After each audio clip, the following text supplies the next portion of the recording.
Nicole recibe una herencia de 40,000 pesos. La paga directamente en su hipoteca.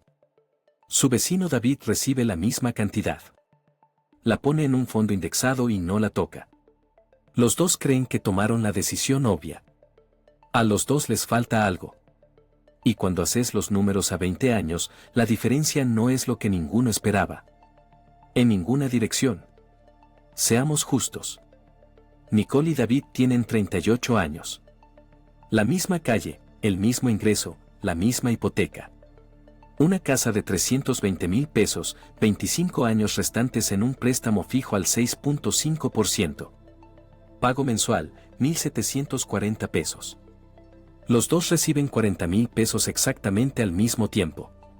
La misma cantidad, el mismo momento, una decisión completamente distinta.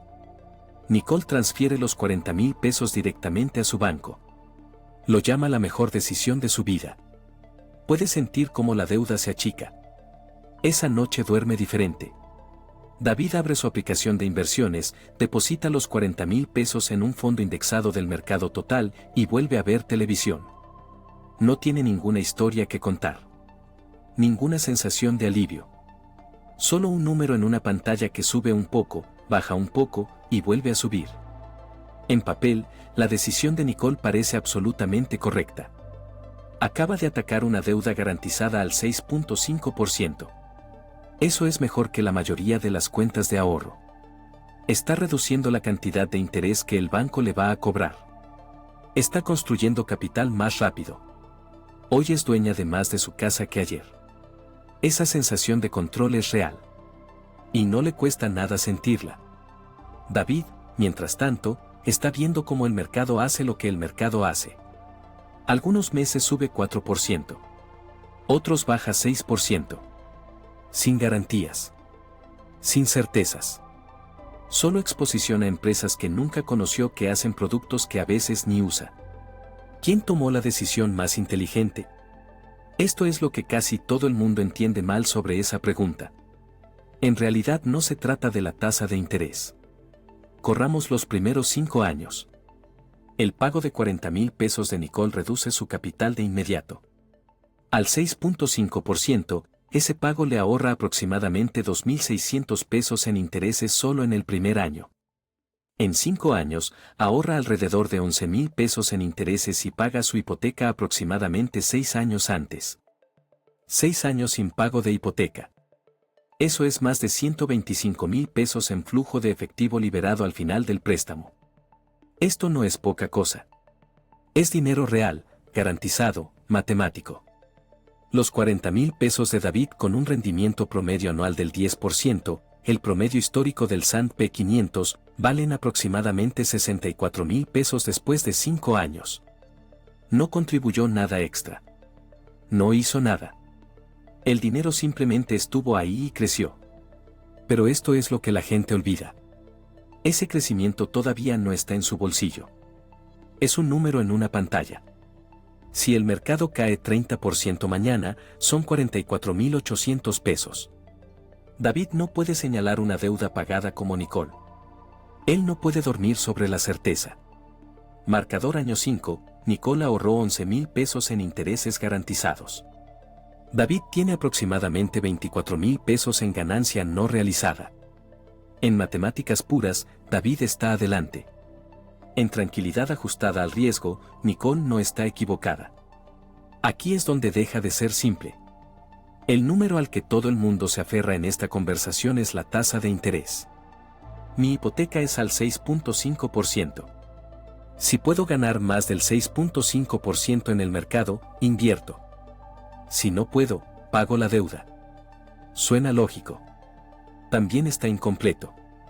Porque ignora 3 cosas que cambian todo el cálculo.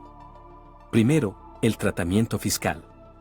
Los intereses hipotecarios son deducibles si detallas tus impuestos. Las ganancias de inversión en una cuenta gravable se cobran cuando vendes. La comparación después de impuestos casi nunca es 6.5% versus 10%. Es algo más confuso. Dependiendo de tu categoría impositiva, tu tasa hipotecaria efectiva puede estar más cerca del 5% y tu retorno de inversión después de impuestos puede estar más cerca del 7% u 8%. La diferencia se achica considerablemente cuando los impuestos entran en la ecuación. Segundo, la liquidez. Los 40,000 pesos que Nicole pagó en su hipoteca se fueron. No perdidos, son capital. Pero el capital es ilíquido. Ella no puede llamar a su banco y pedir 8,000 pesos de vuelta porque su auto se rompió. Tendría que refinanciar, vender o pedir un préstamo con garantía hipotecaria. Los 40,000 pesos de David en un fondo indexado se pueden vender y estar en su cuenta corriente en 3 días hábiles. En una emergencia real, una pérdida de trabajo, un evento médico, una crisis familiar, la liquidez no es un lujo. Es un activo de supervivencia. Tercero, el retorno garantizado no es tan garantizado como suena. El ahorro del 6.5% de Nicole solo se realiza si se queda en la casa el tiempo suficiente para que ese ahorro en intereses se materialice. Si se muda en 7 años, vende, y el capital de su pago anticipado se convierte en una nueva hipoteca con mayor tasa, los números sobre los que basó su decisión no se cumplen como planeó. Para el año 10, algo cambió silenciosamente. Nicole construyó capital adicional significativo. Su saldo hipotecario restante es mucho menor de lo que habría sido. Va camino a estar libre de hipoteca a los 57, no a los 63. Ese es un cambio de vida significativo. 6 años sin pago de hipoteca en sus 50 tardíos no es solo un número. Es la diferencia entre estar atrapada en un trabajo y tener opciones reales. El portafolio de David a 10 años, asumiendo 40,000 pesos invertidos, sin contribuciones adicionales, con un rendimiento promedio anual del 10%. Aproximadamente 104,000 pesos. Sus 40,000 pesos originales se más que duplicaron. No porque fue inteligente. Porque esperó. Aquí está la parte que incomoda a la gente. Los dos tienen razón. Y eso no es una respuesta evasiva. Esa es la matemática real. Si estás en tus años 30, tenés un fondo de emergencia, tenés un ingreso estable y tu tasa hipotecaria está por debajo del 7%, los datos históricos dicen que invertir gana en un horizonte de 20 años.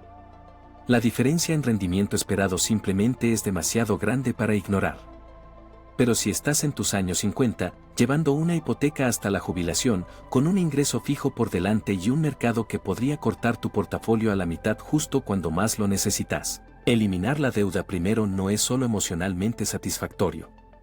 Es estratégicamente correcto. La comparación de tasas de interés es el marco de un treintañero. Se rompe completamente a medida que envejeces. Año 20. Nicole tiene 58 años. Sin hipoteca. Hace casi 2 años que no tiene.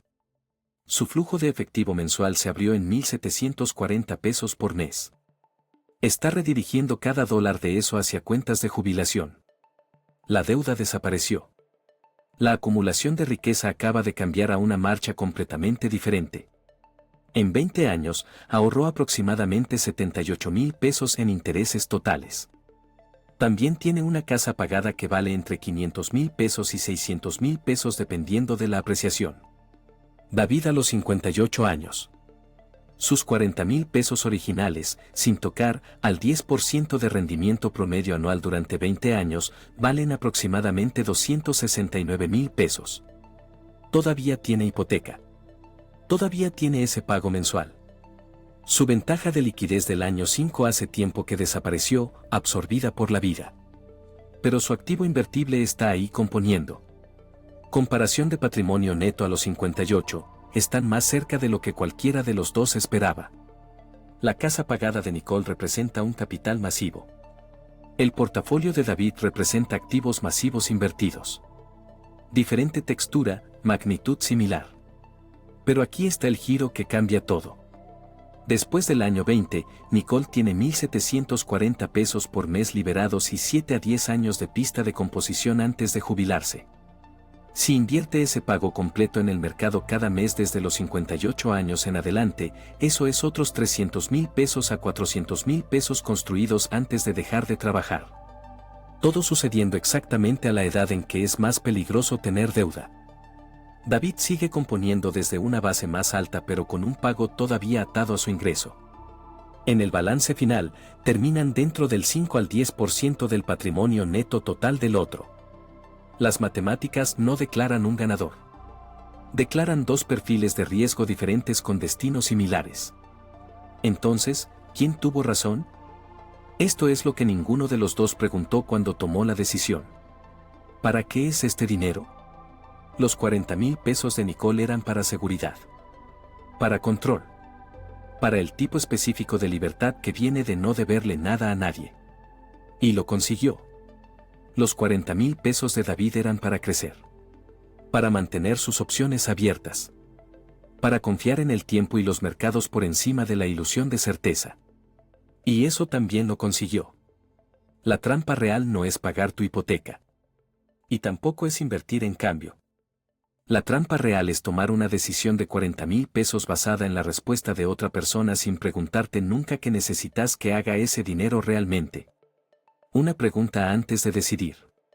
Si tu ingreso se detuviera mañana, ¿en cuál versión de tu vida financiera preferirías despertar? Porque la respuesta a esa pregunta te dice más sobre qué movimiento es correcto para vos que cualquier comparación de tasas de interés que puedas hacer.